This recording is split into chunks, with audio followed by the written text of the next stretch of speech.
Nós começamos, hoje é a segunda parte, né? Segunda aula aí, a segunda parte na segunda aula, o tema é simbolismo.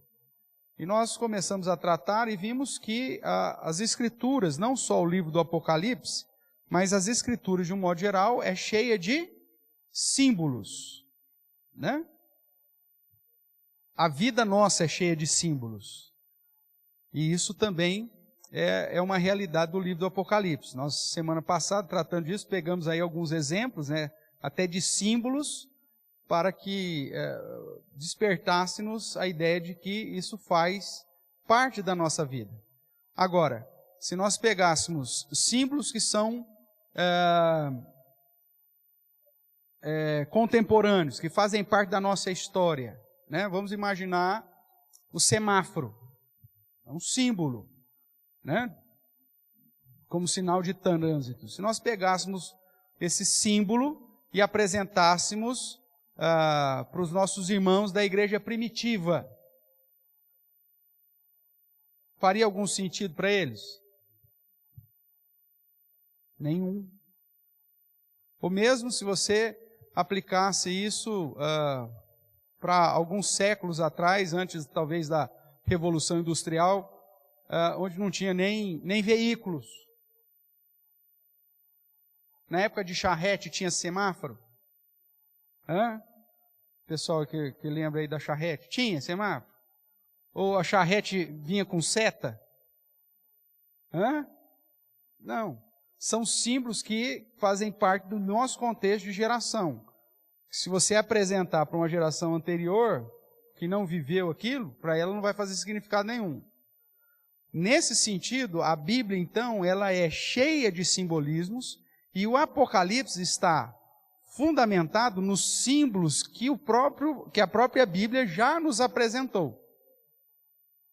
E a interpretação dos símbolos, que nós definimos a semana passada, precisa estar adequada à mensagem de Deus para a primeira geração que recebeu a mensagem. Uma vez que essa mensagem já era para aqueles tempos. Lembra que nós vimos lá em Daniel, que Daniel recebeu as mensagens dos últimos dias, só que Deus olhou para ele e falou assim, através do anjo, falou assim, sela. Isso não é para o seu tempo. Tanto ele falou, não entendi nada. Ele falou, não é para você entender mesmo não. Sela esse livro, porque é para o tempo do fim.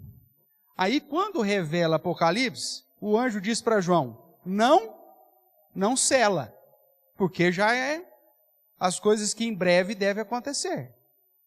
Então, se isso em breve deve acontecer, para aquela geração que recebeu, os primeiros destinatários, que são as 7 igrejas da Ásia, esses destinatários, tudo aquilo que foi escrito em Apocalipse tem que fazer sentido para eles.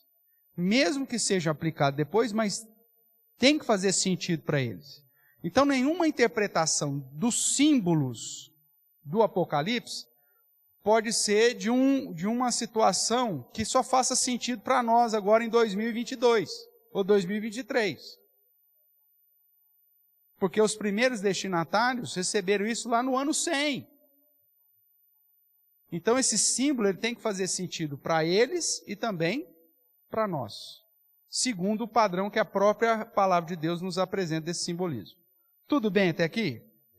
Abra sua Bíblia lá então, em Apocalipse, capítulo 1. Nós vimos que se trata então de revelação, o termo revelação, né, aí é Apocalipse, por isso que ele recebe esse nome, o livro. É uma revelação de Jesus Cristo, que através do anjo foi notificado a João. E essa carta foi endereçada primeiramente às 7 igrejas da Ásia. Então vamos ler aí, vamos caminhar um pouco mais. Nós tínhamos lido aí só os 3 primeiros versos, né? Mas vamos ler novamente, pelo menos o capítulo 1 aqui hoje. Então, revelação de Jesus Cristo que Deus lhe deu para mostrar aos seus servos as coisas que em breve devem acontecer, e que ele, enviando por intermédio do seu anjo, notificou ao seu servo João, o qual atestou a palavra de Deus e o testemunho de Jesus Cristo quanto a tudo o que viu. Bem-aventurados aqueles que leem, aqueles que ouvem as palavras da profecia e guardam as coisas nelas escritas, pois o tempo está próximo. Então veja, endereçado aos servos, isso aqui é para os discípulos de Cristo, através de João, que atestou pela palavra de Deus, é uma referência ao Antigo Testamento, e o testemunho de Jesus Cristo, uma referência aos escritos do período cristão, do Novo Testamento. Então, atestou pelo Antigo Testamento e pelo Novo Testamento tudo quanto viu. Então, as chaves da interpretação do simbolismo de Apocalipse está na Bíblia, na palavra de Deus e no testemunho de Jesus, no Antigo e no Novo Testamento. João diz, verso 4, João, há 7 igrejas que se encontram na Ásia, graça e paz a vós outros da parte daquele que é, que era e que há de vir, e da parte dos 7 espíritos que se acham diante do seu trono. Veja, aqui já é um símbolo. E da parte de Jesus Cristo, a fiel testemunha, o primogênito dos mortos, o soberano dos reis da terra. Vários títulos que são cheios de símbolos. Nós vamos ver isso daqui a pouco, né? Aquele que nos ama e pelo seu sangue nos libertou dos nossos pecados e nos constituiu o quê? Reino, sacerdotes para o seu Deus e Pai, a Ele glória e domínio pelos séculos dos séculos. Amém. Veja, desde o início já é nos dito que Jesus Cristo nos libertou dos nossos pecados. Isso Ele fez quando? Quando Ele voltar? Não, já fez lá na cruz. Paulo vai dizer que Ele encravou na cruz os nossos pecados, envergonhando as principais potestades, rasgou o escrito, a caderneta de dívida que a gente tinha. Ele já nos libertou do pecado, já é uma realidade. Né? É lógico da condenação do pecado, esse é o foco. Né? Para nos constituir o quê? Reino e sacerdotes para Deus e Pai.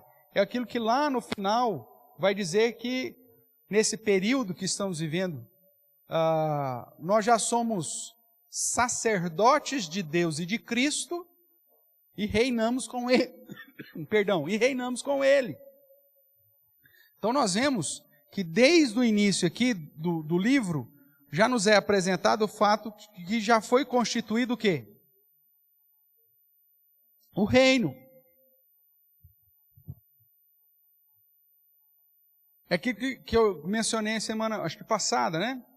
O fato de sermos embaixadores de Cristo aponta para o fato de que esse reino já existe, senão esse título não cabe.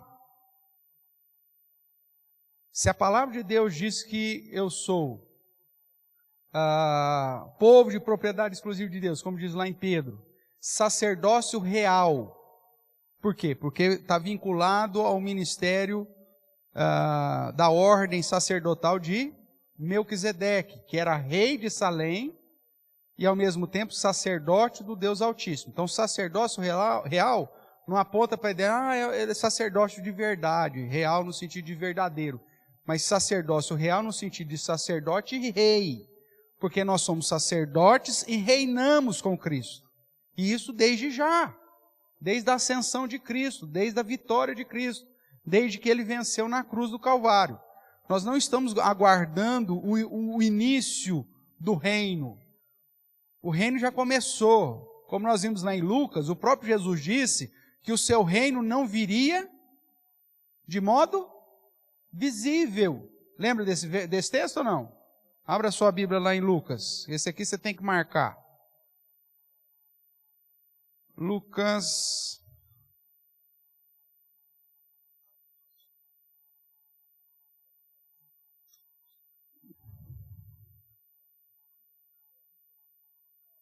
Lucas 17, verso 20. Lucas 17, verso 20 nos diz assim: interrogado pelos fariseus sobre quando viria o reino de Deus, Jesus lhes respondeu: não vem o reino de Deus com visível aparência. Nem dirão, ele aqui ou lá está, porque o reino de Deus está onde? Dentro de nós, ou dentro de vós. Então veja, irmãos, aqueles que pensam num reino milenar, terreno, em Jerusalém, desprezam, inclusive, a interpretação dada pelo Espírito Santo através de Tiago, em Atos 15. Vamos dar uma olhadinha lá em Atos 15.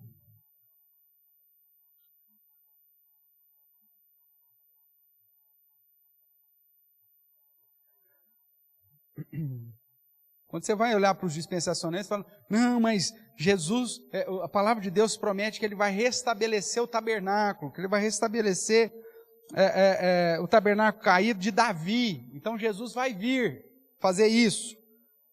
No reino milenar é o restabelecimento disso. Mas veja o que foi o parecer de Tiago na reunião dos apóstolos e presbíteros em Jerusalém. Verso 12 do capítulo 15.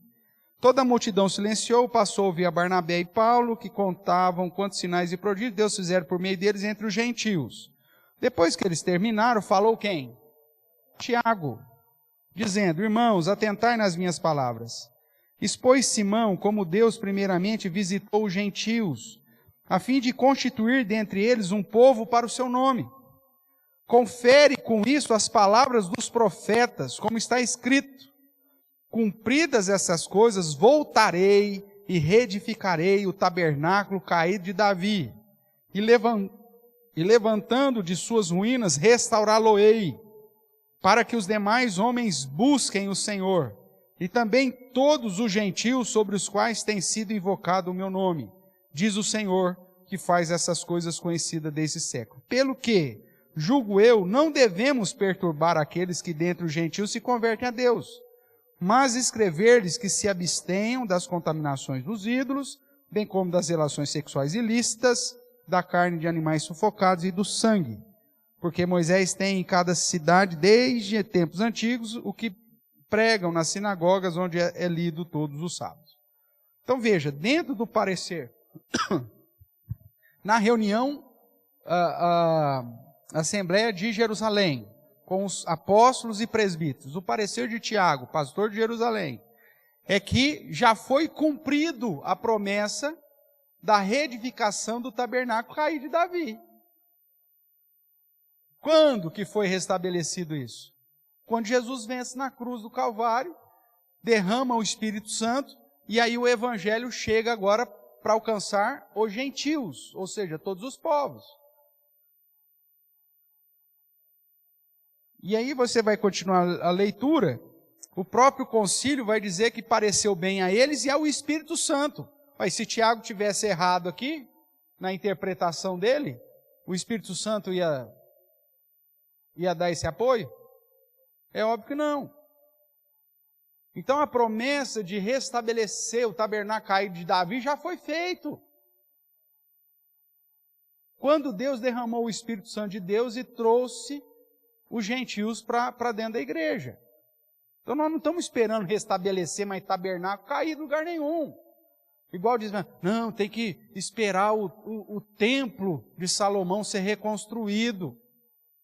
Meu amigo, Jesus disse que destruía o templo e reconstruía em 3 dias. E Ele já fez isso. Nós não estamos esperando reconstruir templo nenhum. Se fosse o do Braz já serve. Né?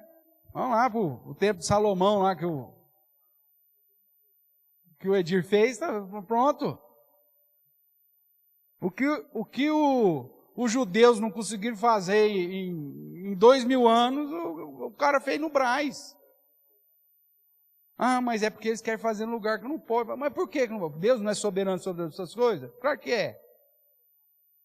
O tabernáculo já foi restaurado, irmãos. O templo já foi reedificado. O templo não é mais em Jerusalém. O templo sou eu e você.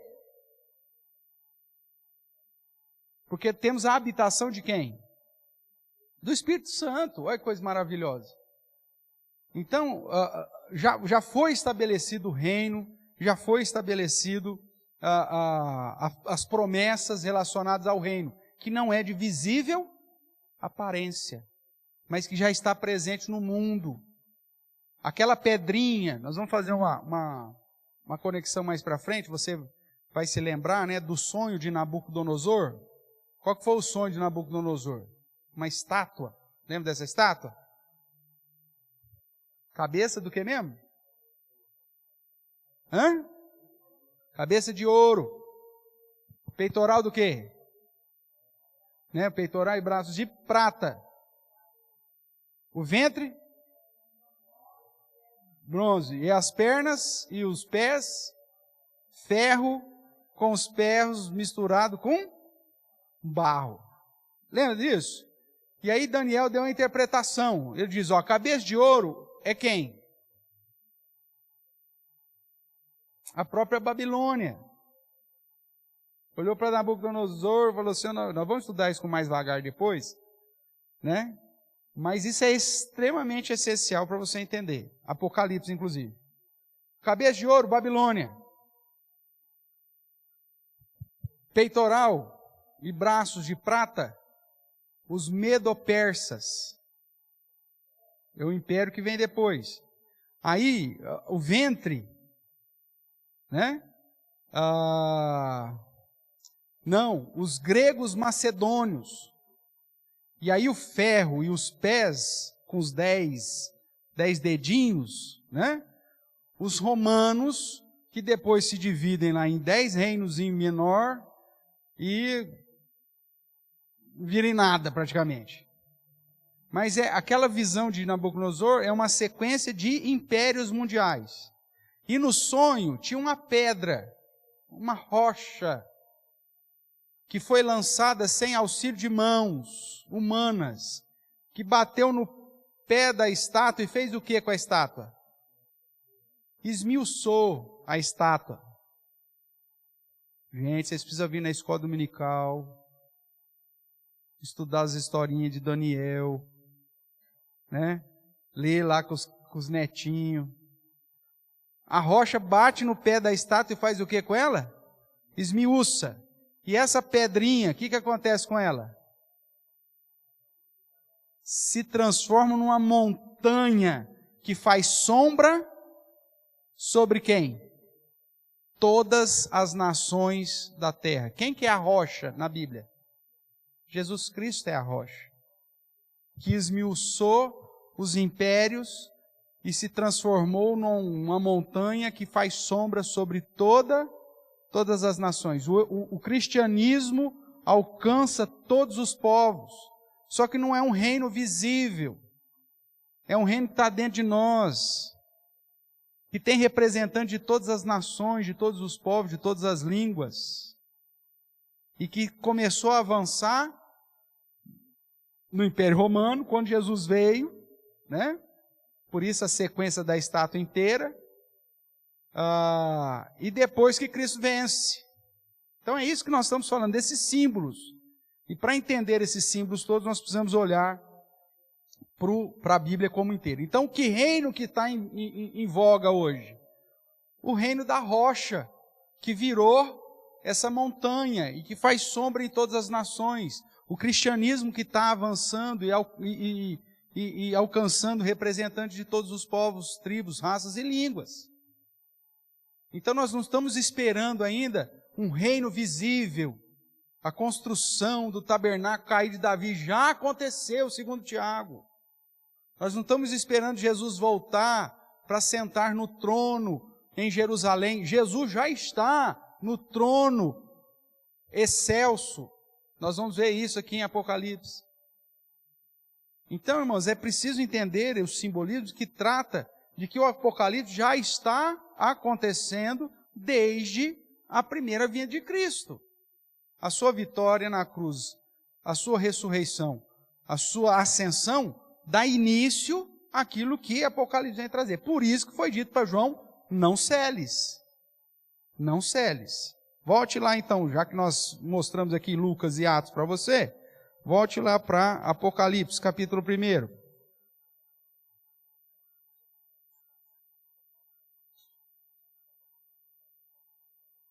E nos constitui o reino e sacerdotes, né? Então, para seu Deus e Pai, a Ele a glória e domínio pelos séculos e séculos. Amém. Eis que vem com as nuvens, e todo olho o verá, até quantos os traspassaram.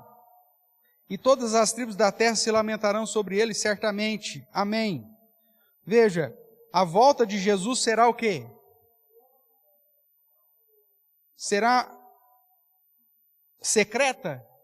Não. Todo olho verá, até aqueles que os traspassaram, até aqueles que mataram. Por quê? Porque vai ser a ressurreição de todo mundo, Jesus virá e todo olho verá. Não existe essa ideia de volta secreta de Cristo.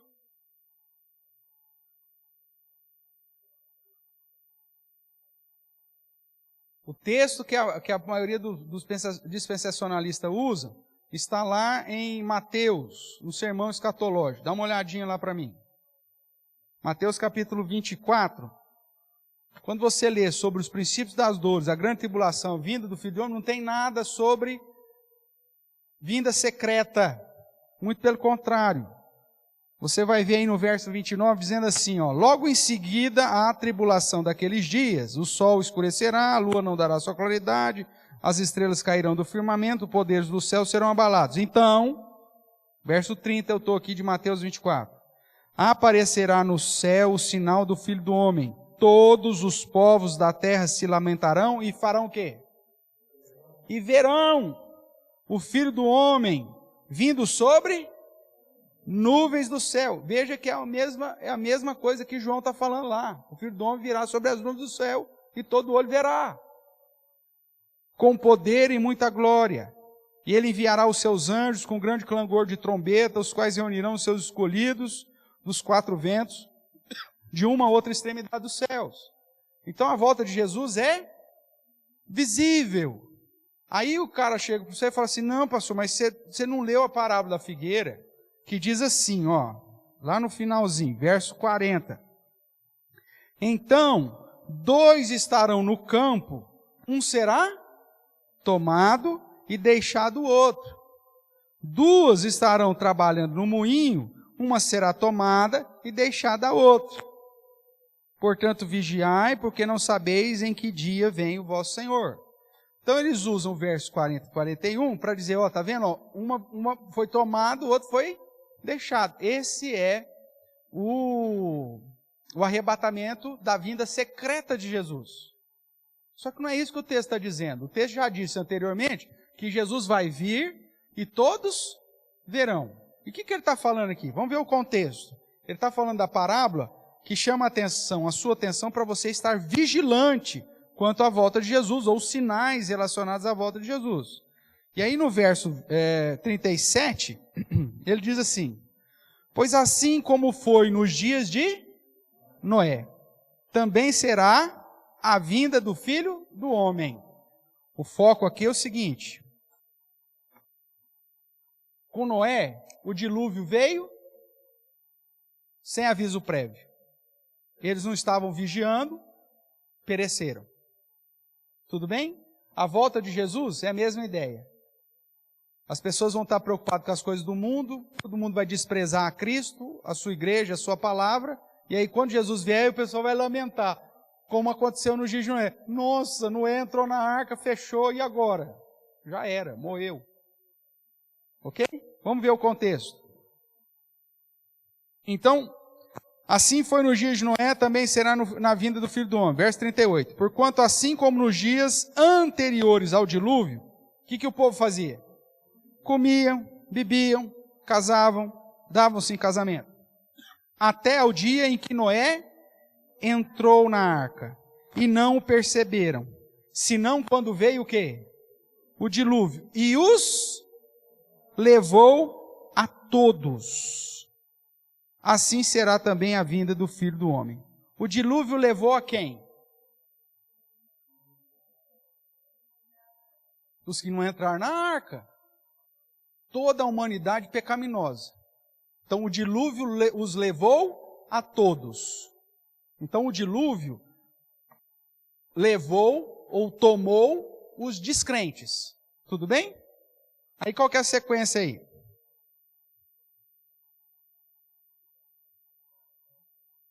Então veio o dilúvio, os levou a todos, assim será também a vinda do Filho do Homem. Então 2 estarão no campo, um será tomado e deixado o outro.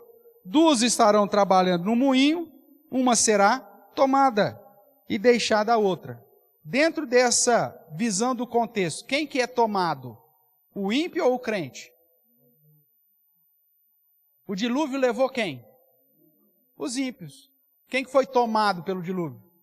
Os ímpios. Então, o verso 40 e 41 está dizendo que um vai ser deixado e o outro vai ser tomado. Quem que está sendo tomado? O ímpio.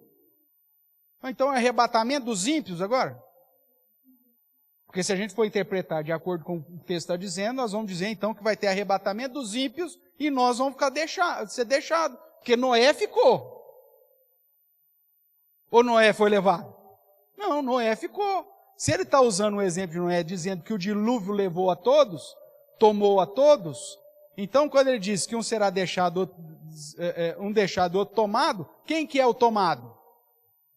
O ímpio. O que o texto está dizendo é o seguinte, quando Jesus voltar, o ímpio que está comendo, bebendo, casando e dando esse casamento, não está se preocupando com Deus, não está se preocupando com as coisas de Deus e com as promessas, não está vigilante, a vinda de Jesus vai vir como ladrão e vai tomá-lo. E aí não tem mais o que fazer. E é por isso que eles se lamentarão, porque não tem mais o que fazer.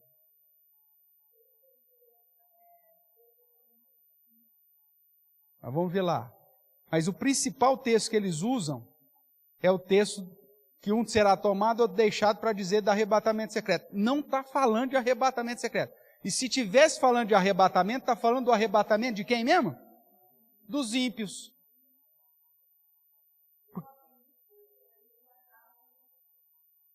Que o arrebatamento é dos crentes.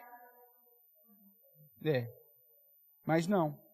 O arrebatamento será dos crentes. Mas quando Jesus voltar, à vista de todos.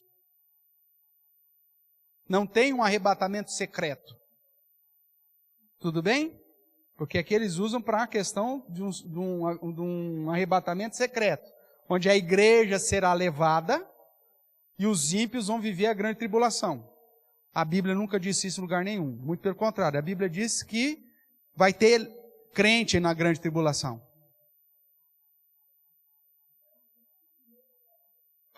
Não existe isso. Existe meio crente, meio salvo? Eles falam meio crente. Eles usam isso por quê? Porque a salvação, a visão de salvação deles é por mérito. Você é salvo por quê? Na visão pentecostal?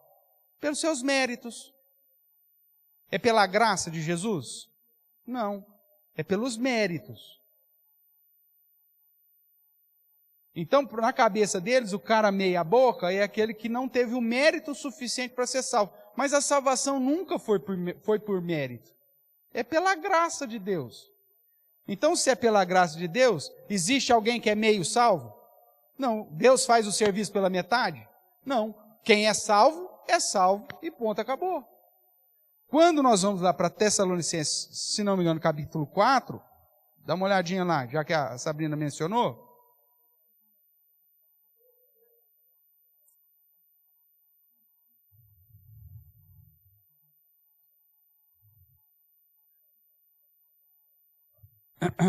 Que começa no capítulo 4, né? E entra aqui no capítulo 5, que mais uma vez vai tratar sobre a responsabilidade da vigilância, a necessidade da vigilância, que é a mesma que Jesus está fazendo aqui. Se você observar aqui em Mateus, na parábola da figueira aí, ele vai usar inclusive a ideia do ladrão. Nós lemos aqui na reunião de oração agora há pouco. Quem estava na reunião de oração já está com isso na cabeça aí. Então, a mesma ideia que Jesus apresenta lá na parábola da figueira, falando dos dias de Noé, e falando se o pai soubesse o dia que vem um ladrão, ele ficaria vigilante, Paulo vai usar aqui a mesma ideia. Mas o que ele diz aqui? Só para você ter, não é o nosso assunto hoje, mas vamos, para não perder o foco aqui. Verso 13, do capítulo 4. Não queremos, porém, irmãos, que sejais ignorantes com respeito aos que dormem, que já morreram e cujo corpo está aguardando a ressurreição, por isso dormem, para não vos entristecerdes como os demais que não têm esperança. Pois se cremos que Jesus morreu e ressuscitou, assim também Deus, mediante Jesus, trará em sua companhia os que dormem. Então a ressurreição dos crentes que já morreram vai acontecer quando? Vão vir na companhia de quem? De Jesus. Então vai ser na volta de Cristo. Tá? Ora, ainda vos declaramos por palavra do Senhor isso, nós, os vivos, os que ficarmos até a vinda do Senhor, de modo algum precederemos os que dormem. Porquanto o Senhor mesmo, dada a sua palavra de ordem, ouvida a voz do arcanjo, ressoada a trombeta de Deus, descerá dos céus, e os mortos em Cristo ressuscitarão primeiro. Depois nós, os vivos, os que ficarmos, seremos o quê? Raptados, arrebatados, juntamente com eles, entre nuvens, para o encontro do Senhor nos ares. E assim estaremos para sempre com o Senhor. Consolai-vos, pois, uns aos outros com essas palavras. Então, o arrebatamento se dará quando da volta de Cristo. E essa volta é única e é visível. É isso que a Bíblia ensina. Não existe, dentro da perspectiva bíblica, arrebatamento secreto. O que trata lá Mateus, na parábola da figueira, é sobre a necessidade de vigiar. Porque assim como foi nos dias de Noé, o pessoal que não vigiou foi tomado pelo dilúvio, quando Jesus vier, essas pessoas serão tomadas pelo juízo. Não haverá mais o que fazer. É só isso. Aí ele começa a falar a respeito mais da vinda do Senhor, capítulo 5. Irmãos, relativamente aos tempos e às épocas, não há necessidade de eu vos escrever. Né? A primeira vez que eu li isso aqui, eu falei assim, Paulo, como não? Claro que precisa me escrever. Aí ele diz assim, pois vós mesmos estáis inteirados com precisão que o dia do Senhor vem como ladrão de noite. Quando andar dizendo paz e segurança, eis que lhe sobrevirá repentina juízo, irmãos, destruição, julgamento final. A ideia é que você tem que estar vigilante, porque quando o pessoal estiver comendo, bebendo, está tudo em paz, está tudo tranquilo, vão comer, vão beber, vão casar, vão dar em casamento, Jesus vem e aí não tem mais o que fazer.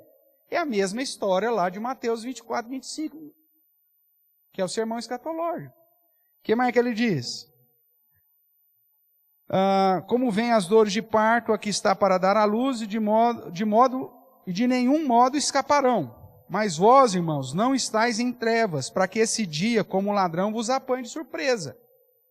Porquanto vós todos sois filhos da luz e filhos do dia, e não somos da noite e nem das trevas. Assim, pois, não durmamos como os demais.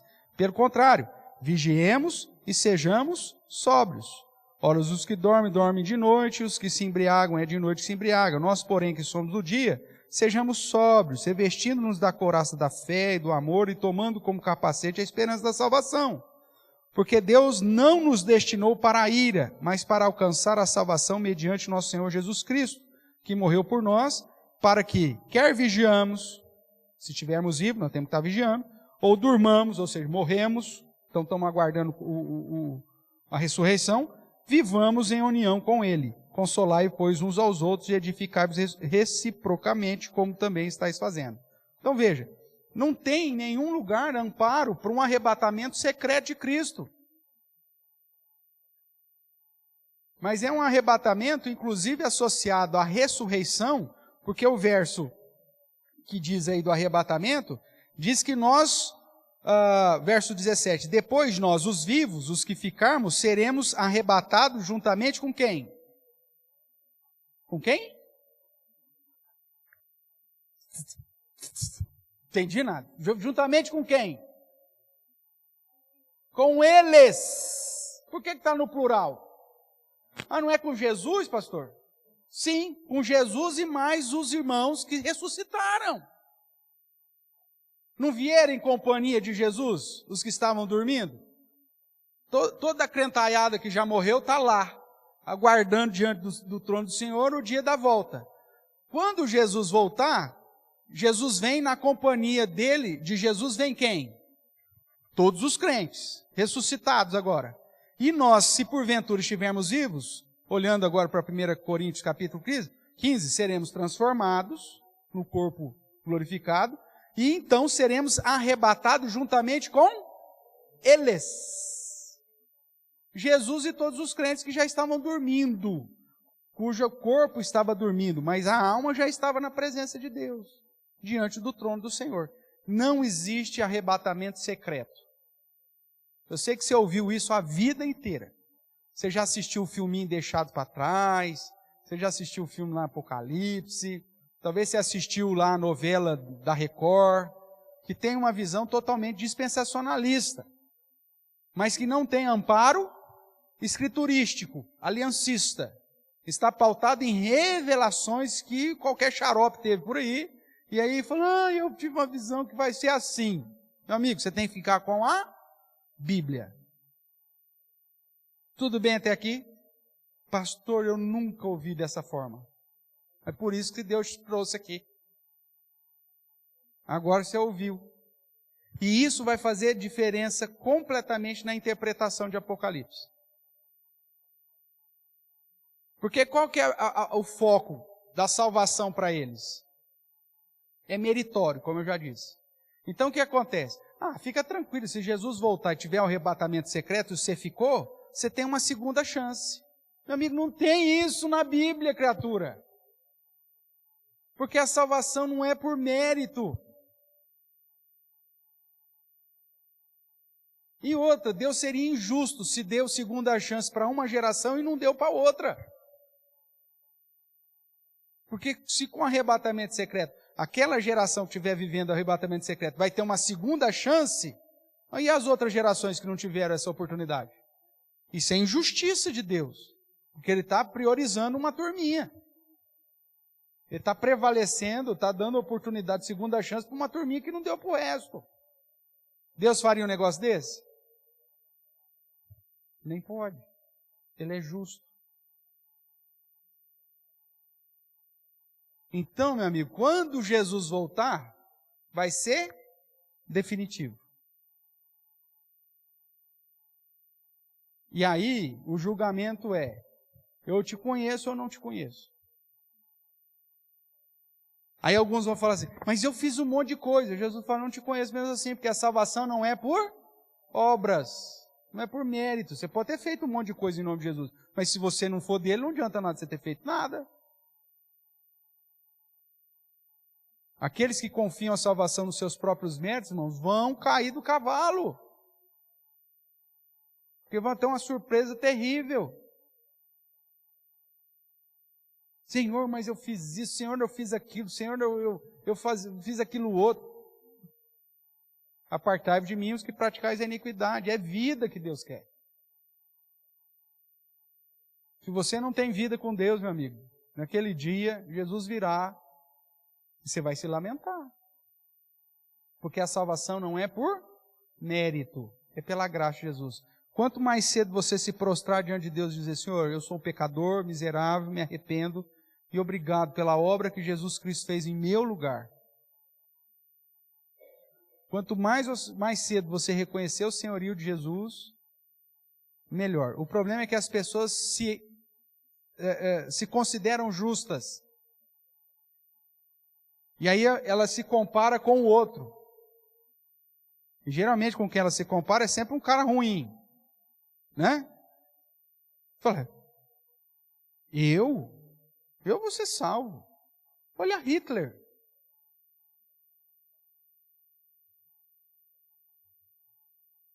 Olha, sei lá, qualquer outro ditador que matou não sei quantos.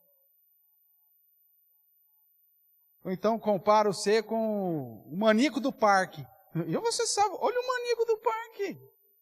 Meu amigo, mas a comparação não é o seco com o ruim e com o pior. A comparação é de você com Deus. Aí dá para satisfazer a justiça?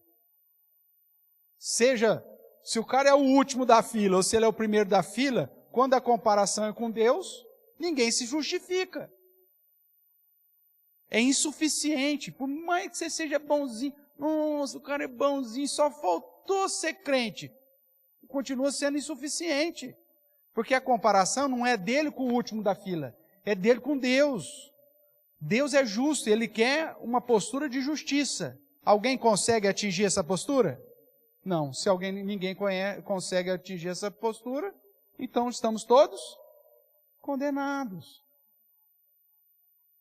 Nós só temos a salvação porque Jesus nos justificou pela sua obra. Ele morreu em nosso lugar. E aqueles que estão em Cristo não são salvos porque são melhores do que os outros. Não, é porque foi justificado. Essa é a diferença. Porque nós somos tão ruins quanto qualquer outra pessoa.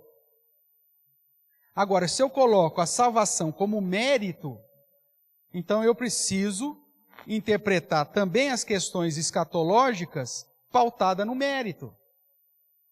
Então, para quebrar um galho, assim, se Jesus voltar, você não foi, tem uma segunda chance, hein? É só você ficar fiel na igreja, hein? Meu amigo, mas se Jesus voltou, mesmo que secretamente, a igreja foi levada embora, o Espírito Santo não está mais aqui, como que alguém vai fazer alguma coisa boa? Se é o Espírito Santo que nos convence do juízo, da justiça e do pecado? Você acha que tem algum homem sem a ação do Espírito Santo que consegue reconhecer que é pecador? A Bíblia diz que é Deus que abre que nos dá o arrependimento para a vida, que Deus é que abre a porta da fé, porque nem para arrepender e para ter fé a gente presta. Se não for a ação do Espírito Santo no seu coração, nem para crer você presta. E é por isso que a gente entende a conversão como algo fantástico. E tem pessoas que até se questionam, né? Se converte às vezes na fase adulta, ela fala assim, puxa vida, por que eu não me converti antes? Nossa, tantos anos vivendo numa ignorância dessa. Por que eu não me converti? Porque não dependia de você, meu amigo. Não depende de quem quer ou de quem corre, mas de Deus usar a sua misericórdia. Não nasce do homem, nem na vontade do homem, nem da carne. Mas nasce de quem? Da ação de quem? De Deus. Isso está recheado das Escrituras. Por isso tem gente que ouve lá 20, 30 anos no Evangelho, não acontece nada. De repente, um belo dia, Deus abre a porta da fé para o cara e dá o arrependimento da vida para a pessoa, e ela lê um verso na Bíblia que seja, que ela já leu 300 vezes, e ela lê lá, e de repente ela fala, Senhor, misericórdia da minha vida. Eu reconheço Jesus como meu Senhor e Salvador. Simples assim. Por quê? Porque o cara era um burro até ontem e agora ele é um inteligente? Não. É porque até ontem Deus ainda não havia aberto a fé e o arrependimento para a vida. E se ele for aquele que Deus separou para a sua própria glória, num determinado momento da sua existência, ele vai te chamar com uma graça irresistível. Agora, se eu não creio na salvação pela graça, então o meu entendimento a respeito da escatologia vai ser manchado, vai estar maculado por esse erro teológico. E aí então eu não vou colocar a salvação ou o juízo final ou as questões relacionadas ao fim na soberania de Deus. Eu vou colocar como responsabilidade minha também.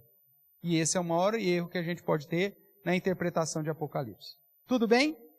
Então são vários símbolos, irmãos, que a gente precisa interpretar de acordo com o padrão bíblico. Nós falamos aqui alguns, né? Trombetas. Nós falamos como ladrão. Paulo vai dizer que no abrir e fechar dos olhos. São várias expressões idiomáticas, emblemáticas ou simbólicas que a gente precisa entender pelo estudo da Bíblia para fazer sentido para nós. A gente, no caminhar aqui do estudo, nós vamos trabalhar cada item desse. Tudo bem? Até aqui? Ótimo. Para a gente tentar terminar aqui a questão do simbolismo,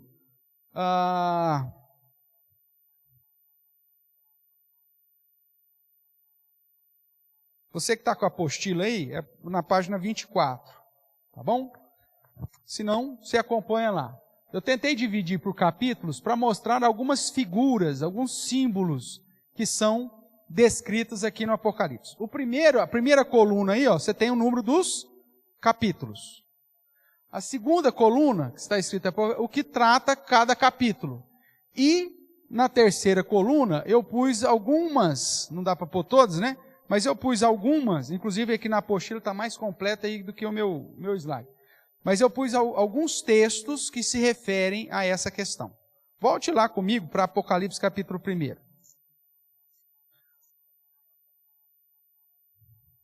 Ficou claro esse negócio aí, Sabrina, do arrebatamento secreto? Sim? Tranquilo?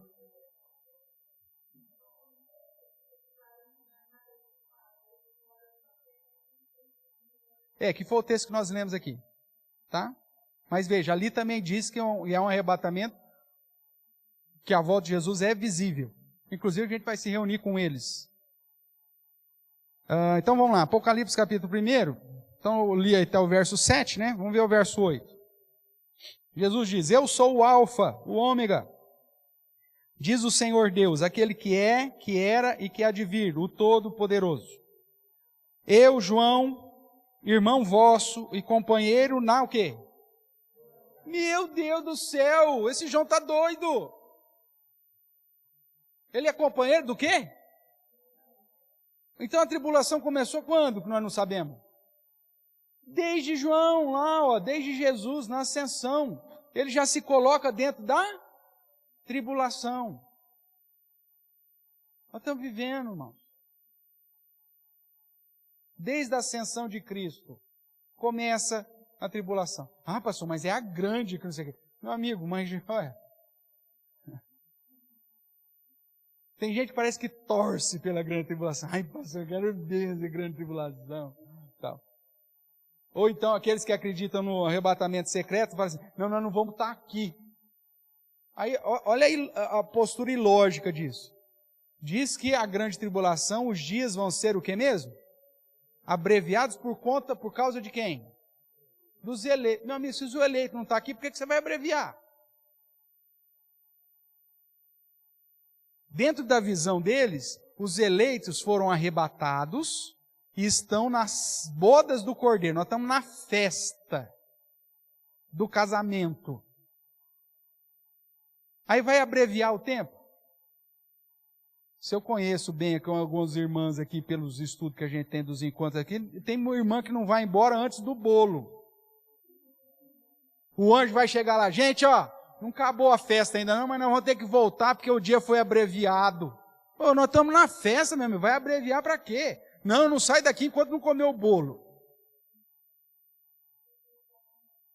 Então, se for ainda um bolo do estilo da Ana faz, meu Deus, da Nájila, né? Vou comer o brinco, né? O pessoal não gosta muito de comer. Vou dar trabalho, vai ter anjo despenado. Porque se isso acontecer, o anjo vai falar, gente, vamos, tem que voltar, vamos descer lá para a tribulação de novo. Ah, vou juntar no pé de uma mesa lá, meu amigo, quero ver o anjo me tirar. E ele vai conseguir, obviamente, mas vai sair pena voando para todo lado. Porque, veja a prática e lógica disso. Você está nas bodas do Cordeiro, tudo de bom. Aí chega um cara e fala assim, não, vamos voltar e nós vamos ficar 1000 anos de novo lá naquela terra caída, sob a consequência do pecado. Você vai suar de novo. Você vai sofrer de novo. 1000 anos. Quanto está a lógica disso? Aí Jesus volta a terceira vez para inaugurar um reino. Para saber já que vai vir um inimigo daqui 1000 anos para guerrear. Vocês vão me desculpar, irmãos, mas isso fere, inclusive, a nossa inteligência. Agora, se a grande tribulação vai ser abreviada, é porque vai ter quem na grande tribulação? Os próprios eleitos. Nós vamos ver aqui no começo aqui, que João dá uma olhada lá e vê uma turma toda vestida de branco. Aí ele pergunta, né, para os anciãos, o que é essa turma aí? Aí o cara fala, é os que vieram da grande tribulação. Então veio crente da grande tribulação. Então, cuidado, fique com a Bíblia. Não cai nessas conversas aí. De onde que está isso na Bíblia, irmão? Pede para o cara mostrar para você na Bíblia, agora que ele falar disso. Não, então me mostra o texto que diz isso. Aí você já está vacinado, porque ele vai te mostrar lá o negócio lá do dia de Noé lá, você fala, não, meu amigo, o dilúvio levou os ímpios. Você vai ver lá em Tessalonicenses, diz, não, Jesus virá em nuvem, é visível, nós vamos ser arrebatados e reunir com eles. Não é secreto. Pronto, tudo bem? Então vamos lá. Eu, João, irmão vosso e companheiro na tribulação, no reino e na perseverança em Jesus, achei-me na ilha chamada Patmos, por causa da palavra de Deus e do testemunho de Jesus.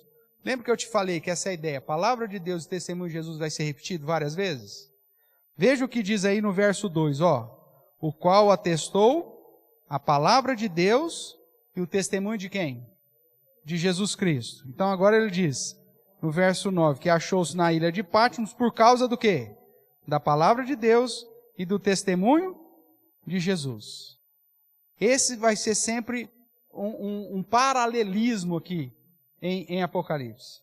Os cristãos, os verdadeiros crentes, é aqueles que guardam a palavra de Deus e o testemunho de Jesus Cristo. Foi a ideia da Bíblia como um todo. Antigo, Novo Testamento. Tudo bem? Palavra de Deus, referindo-se a tudo aquilo que foi dado, revelado no Antigo Testamento. Testemunho de Jesus, tudo aquilo que refere-se à parte do cristianismo no Novo Testamento. Achei-me em espírito no dia do Senhor, no domingo, né? E ouvi por trás de mim grande voz como de trombeta, dizendo, o que vês escreve em livro e manda às 7 igrejas. Então os destinatários principais são as 7 igrejas. Quais? Éfeso, Esmirna, Pérgamo, Tiatira, Sardes, Filadélfia e Laodiceia. Voltei-me para ver quem falava comigo, e voltando vi 7 candeeiros de ouro. Veja, simbolismos. Depois o próprio texto vai dizer que os candeeiros de ouro é o quê? As 7 igrejas. Tá? Guarda isso aí que lá no verso 20 vai dizer. E no meio dos candeeiros, um semelhante a filho de homem, com vestes talares e cingido à altura do peito com uma cinta de ouro. A sua cabeça e cabelos eram brancos como a alva lã, como neve. Os olhos como chama de fogo. Os pés semelhante ao bronze polido, como que refinado numa fornalha. A voz como voz de muitas águas. Tinha na mão direita 7 estrelas. E da boca saía-lhe uma afiada espada de 2 gumes. O seu rosto brilhava como o sol na sua força. Quando o vi, caí a seus pés como morto. Porém ele pôs sobre mim a mão direita, dizendo, não temas, eu sou o primeiro e o último, e aquele que vive. Estive morto, mas eis que estou vivo pelos séculos dos séculos, e tenho as chaves da morte e do inferno. Quem que ele está falando, irmãos? De Jesus. O romano, o soldado romano que pegou os escritos de João aqui, falou assim, meu Deus do céu, cabeça branca, cabelo branco, olho de fogo, botina de metal polido, a língua, a boca, uma espada de 2 gumes. Fazia algum sentido para esse romano? Não, mas para os cristãos? Faz sentido só para nós ou fazia sentido também para os primeiros cristãos? Faz sentido para eles também. Tá? O que mais? Escreve, pois, as coisas que vistes, e as que são, e as que hão de acontecer depois dessas. É a ideia do passado, presente e futuro. Quanto ao mistério das 7 estrelas que viste na minha mão direita, os 7 candeeiros de ouro, as 7 estrelas são os anjos das 7 igrejas, e os 7 candeeiros são as próprias 7 igrejas. Veja, aqui nós temos um exemplo de símbolos, do simbolismo, e o próprio livro de Apocalipse interpretando. Tá? Agora, tem alguns símbolos que não foram interpretados. E aí a gente precisa recorrer à palavra de Deus e o testemunho de Jesus. Então vamos ver aí, no capítulo 1, nós temos a descrição do Filho do Homem. Abra a sua Bíblia, não tá aí no nosso slide, mas quem está com a apostila está aí, ó. Zacarias capítulo 12. Zacarias capítulo 12, versos 10 a 14.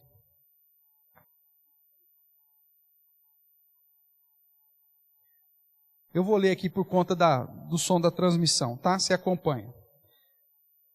Zacarias 12. Nós já estudamos isso, né? Nós fizemos uma sequência de sermões em Zacarias, nós já trabalhamos com isso. E sobre a casa de Davi e sobre os habitantes de Jerusalém, derramarei o espírito da graça e de súplicas. Olharão para aquele a quem traspassaram, pranteá-lo-ão como quem pranteia por um unigênito, e chorarão por ele como se chora amargamente pelo primogênito. Naquele dia será grande o pranto em Jerusalém, como o pranto de Hadad-Rimon no vale do Megido. A terra pranteará, cada família à parte, a família da casa de Davi à parte, as suas mulheres à parte, a família da casa de Natã à parte, suas mulheres à parte, a família de Levi à parte, suas mulheres à parte, a família de Simeitas à parte, as suas mulheres à parte. Todas as mais famílias, cada família à parte, e suas mulheres à parte. Então nós vemos aí que a ideia da volta de quem? Quem que foi transpassado? Jesus. E aí Jerusalém lamentando a morte de Cristo.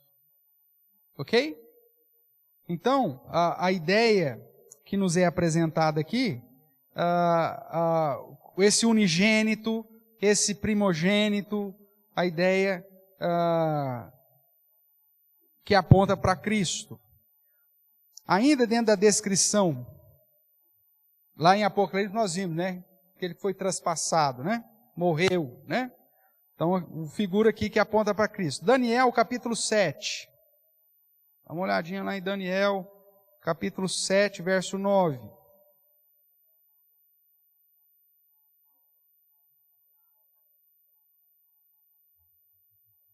Aqui nós estamos diante do sonho dos 4 animais, que é a mesma interpretação da estátua. Cada animal representa um império. Né? Cabeça de ouro, o leão apontava para a Babilônia. O braço de prata e o urso representava para o Medo-Persa. O bronze e o leopardo para o gregos macedônios, né? Os 4 generais lá. E essa besta fera aí, com os dentes de ferro, apontando para o ferro lá que era Roma. Tudo bem? Aí o verso 9. Lá nós tínhamos uma pedrinha que foi lançada e esmiuçou a estátua. Aqui nós temos uma seguinte constatação, verso 9.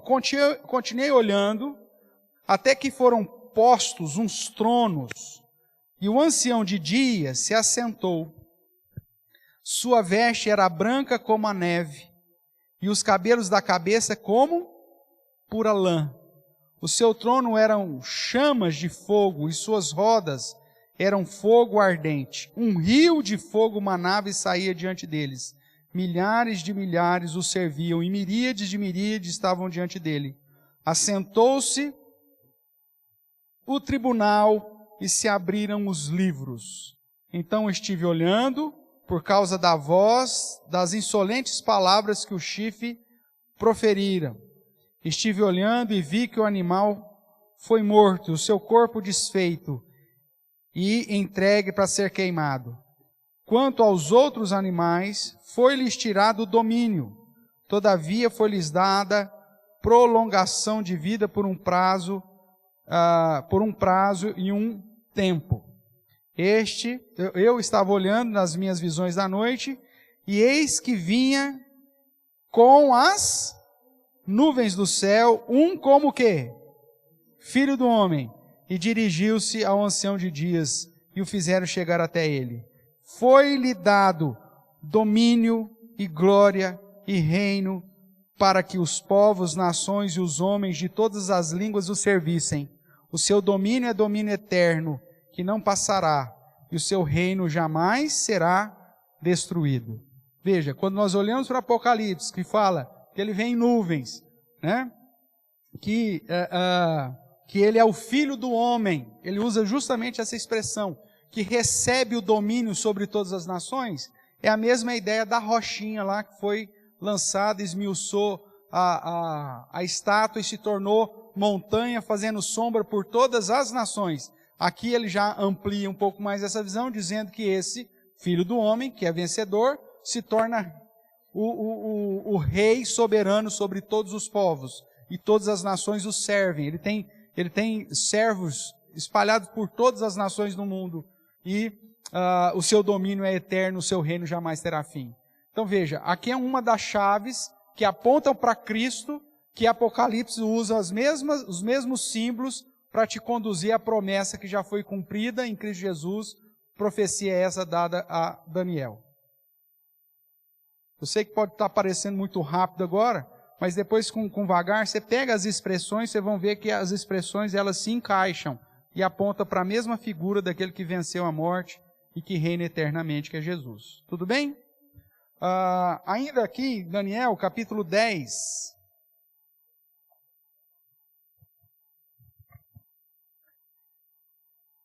Daniel, capítulo 10, verso 5.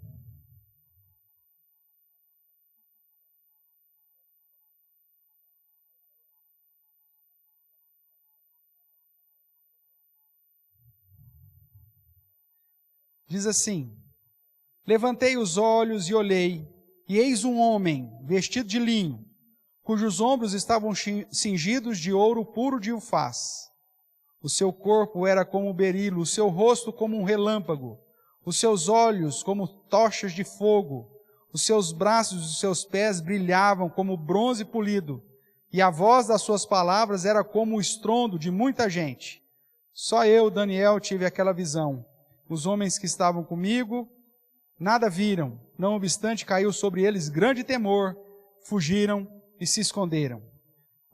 Fiquei, pois, eu só e contemplei essa grande visão, e não restou força em mim. O meu rosto mudou de cor e se desfigurou, e não retive força alguma. Contudo, ouvi a voz das suas palavras, e ouvindo, caí sem sentido, rosto em terra. O que aconteceu com João, diante também da mesma pessoa que foi vista aqui? Ele caiu como? Morto. A mesma situação que acontece com Daniel, repete-se lá com João. Só que aí, lá no caso de João, a mão vem, bate nele, não tema, meu amigo, levante aí e escreve o que eu estou te mandando. Daniel ouviu as palavras, mas ele caiu sem sentido, como se estivesse morto. Veja, o paralelismo simbólico aqui. O que ele está falando é dessa mesma pessoa. Daniel teve a mesma visão de Jesus glorificado que João viu. Só que Daniel viu numa perspectiva das coisas que ainda iam acontecer no futuro. João já viu Jesus já reinando, já soberano, com toda a autoridade e domínio sobre terra e sobre o céu. Mas está falando da mesma coisa. São símbolos que quando a gente usa chaves do Antigo Testamento e do próprio Novo Testamento, né, começa a fazer sentido daquilo que Apocalipse está falando e está apontando para a vitória que Jesus Cristo teve na cruz e que agora ele já reina, que ele já domina, que ele já está no domínio de todas as coisas. Irmãos, assim vai acontecer em todos os capítulos. Tá? Eu não terei tempo para fazer essa mesma comparação aqui com os irmãos em aula. Porque senão vamos ficar 5 anos estudando. Jesus volta e nós não terminamos ainda. Né? Mas aqueles que têm apostila, eu incentivo você a pegar os textos e fazer esse estudo. Tá? Para apontar esse paralelismo simbólico que você vai encontrar em todo o livro do Apocalipse. No capítulo 2, por exemplo, quando fala das 7 igrejas, exortações e as promessas para a igreja, você vai ver símbolos relacionados à árvore da vida, ao paraíso de Deus, ao termo Balaão. Quem que foi Balaão? Um personagem lá do Antigo Testamento. Né? Balaque, Jezabel, a vara de ferro, são todos símbolos do Antigo Testamento. Então, para você entender isso, nós temos que recorrer ao Antigo Testamento. No capítulo 3, que vai falar do livro da vida, a chave de Davi, Nós temos vários exemplos relacionados ao texto de Êxodo, Malaquias, Isaías, que usam expressões e mesmo símbolos. Quando você vê o trono no céu, os 4 seres viventes, você vai ver esses 4 seres viventes sendo explicados em Ezequiel. Eu não vou gastar muito tempo aqui fazendo essa leitura com vocês, porque à medida que a gente for estudando depois capítulo a capítulo, nós vamos acabar fazendo isso juntos, né? A gente vai usar esses textos. Mas, por exemplo, pastor, quem são os 4 seres viventes? Você vai ter que estudar Ezequiel para saber quem são. Ezequiel vai te dar a chave. Depois nós vamos saber a respeito das bestas, vamos tratar dos flagelos, sempre o Antigo Testamento ou porções do Novo Testamento vão apontar para isso. No capítulo 5 você vê a questão do rolo, o leão da tribo de Judá, né? E aí você tem vários textos apontando. Quem que é o leão da tribo de Judá? Gênesis 49 vai dizer por que ele recebe o título leão da tribo de Judá. Porque dentro da bênção lá, você vê que para Judá foi dado essa ideia do cetro, daquele que vai reinar e tudo mais. Então Jesus tinha que vir da tribo de Judá e ao mesmo tempo tinha que ser sacerdote. Lembra disso? Nós já estudamos isso. Então são elementos, são símbolos paralelos que aí a gente tem que ir olhando sempre para o Antigo Testamento. Capítulo 6 vai falar dos cavalos, dos seus cavaleiros. Você vai ver que em Zacarias ele vai mencionar sobre isso também. O capítulo 7, sobre os servos de Deus selados na fronte, né, e as bênçãos do remido, você tem isso em Ezequiel, Isaías, Jeremias, Deuteronômio, vai falar sobre isso. São símbolos que vão encontrar em todos os capítulos aqui, que vão fazer sentido à medida que nós estudamos as chaves que o próprio Deus já deixou para nós, na palavra de Deus e no testemunho de Jesus. Capítulo 8, sobre as trombetas. Nós vamos lá para Êxodo, você vai ver uma comparação muito, muito próxima das pragas do Egito. Tá? Capítulo 10, o testemunho e juramento do anjo, o livro pequeno. Daniel trata disso, Ezequiel trata disso. Capítulo 11, a vara de medida, as 2 testemunhas. Ezequiel, Zacarias, vai tratar disso também. Capítulo 12, a mulher, o filho, o dragão, o anjo Miguel. Desde Gênesis nós vamos ver isso acontecendo. Mateus, quando Deus dá um aviso para José e ele pega a criança e leva para o Egito, né? Pega Jesus e leva para o Egito para fugir das ameaças de Herodes. Ou seja, tanto no Antigo Testamento, no Novo Testamento, nós vamos ter chaves para compreender os símbolos. Capítulo 14, né? A nuvem branca, o filho do homem, o lagar, coisa que repete, que é um paralelismo, é algo que vai repetindo, que nós já vimos em Daniel. O Cântico de Moisés, você vai para Êxodo 15. A Batalha do Armagedon. Se você ficar focando em detalhes que não é para ficar olhando no símbolo, você vai acabar tomando veneno achando que você vai dar risada, porque a caveirinha estava sorrindo. Não, você tem que dar o foco geral. É caveira? Então é veneno, é morte, pula fora. Então foque no significado pleno do símbolo e não nos detalhes.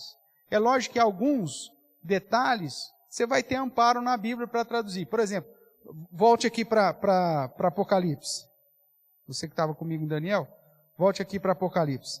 Nós lemos aí que esse filho do homem, com vestes talares, cingindo o cinta de ouro, né? Lá é dado de ouro de ufuso, aquela coisa toda.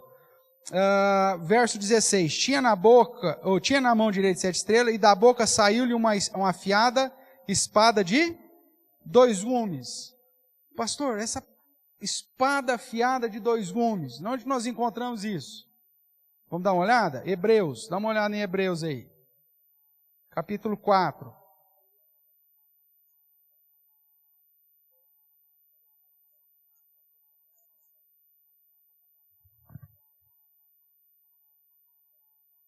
Capítulo 4, verso 12. O que é essa espada afiada de 2 gumes que sai da boca do Filho do Homem? O que diz aí? Porque a palavra de Deus é viva e mais cortante do que qualquer espada de 2 gumes. Então, o símbolo que Jesus tem na boca, uma espada de 2 gumes, aponta que o que Jesus tem na boca? A palavra de Deus, que é viva, completa. Ele é o verbo, ele é a palavra, perfeito. Então, esse símbolo é literal, pastor? Jesus vai vir falar com a gente assim e vai mandar uma espadinha assim para nós? Não, meu Deus do céu. É um símbolo. O que vai sair da boca de Jesus? Uma espada? Não, vai sair a palavra, que é viva e eficaz e mais cortante que a espada de dois gumes. Então é um símbolo, é um detalhe do símbolo, mas que aponta para uma realidade que a Bíblia já me diz o que é. Veja, a palavra de Deus e o testemunho de Jesus, Antigo e Novo Testamento, vão me dar indícios suficientes para interpretar cada símbolo. Aquilo que eu não tiver, ou porque eu não estudei direito, eu não vi o texto, me aponta para aquilo, ou porque aquilo não é importante para o foco do símbolo propriamente.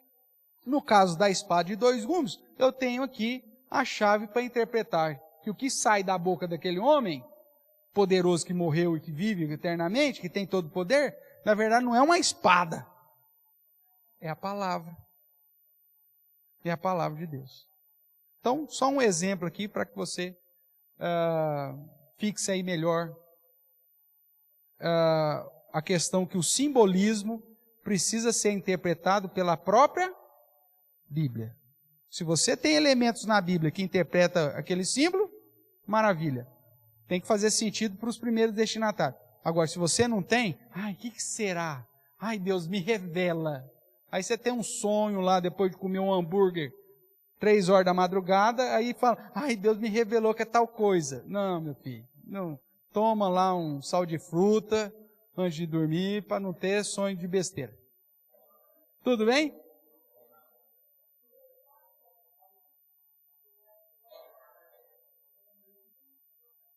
Pensa que é uma espada. Agora, por que o João escreveu dessa forma, irmãos? Para concluir, né? O uso da simbologia em Apocalipse, que é impressionante, e ela não é fruto da imaginação de João, mas a descrição de imagens a partir da realidade que o próprio Cristo revelou a ele. Os símbolos eram desconhecidos dos romanos. Porém, para a igreja que conhecia o Antigo Testamento, não. Você falar para o guarda romano, eu vi um homem, cabeça branca, olho brilhando de fogo, e a boca dele saiu uma espada. O romano fala, tá louco, pode deixar ele escrever mesmo. Agora, para a igreja que conhecia o que é isso, ele fala, Jesus que tem na sua boca a palavra, porque ele é a palavra. Né? Então, esses símbolos, eles têm amparo nas Escrituras, contudo, exigem o cuidado e atenção para que não vejamos mais do que realmente contam. Precisamos interpretá-los dentro do contexto em que eles estão e devem fazer sentido para os primeiros destinatários e para nós também. Essa aqui é o único critério que você tem que ter aí na interpretação do símbolo, senão você sai falando besteira. Lembra do exemplo que nós fizemos semana passada da parábola do bom samaritano? 2 moedas, era batismo em Santa Ceia, ou era dízimo e oferta, e cada um dá a interpretação que dá. E o ensinamento da parábola era simplesmente que eu tenho que ajudar aquele que precisa de mim. Então o foco do símbolo era esse. Agora, se eu ficar olhando detalhe que não tem importância, eu vou errar a interpretação. É esse o cuidado que eu tenho que tomar. Perguntas, irmãos, até aqui. Tranquilo? Caminhamos um pouquinho mais? Fez sentido um pouquinho mais? Aos pouquinhos nós vamos costurando a rede aí, vamos fazendo as conexões dos pontos.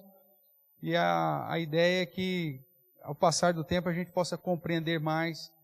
E o que eu quero que você saiba é que Jesus, na sua última revelação, traz elementos preciosos para que você não perca as esperanças, para que você não desanime na fé, mas continue firme, fiel, vigilante, ciente de que Ele vai cumprir rigorosamente com cada uma das suas promessas. Amém?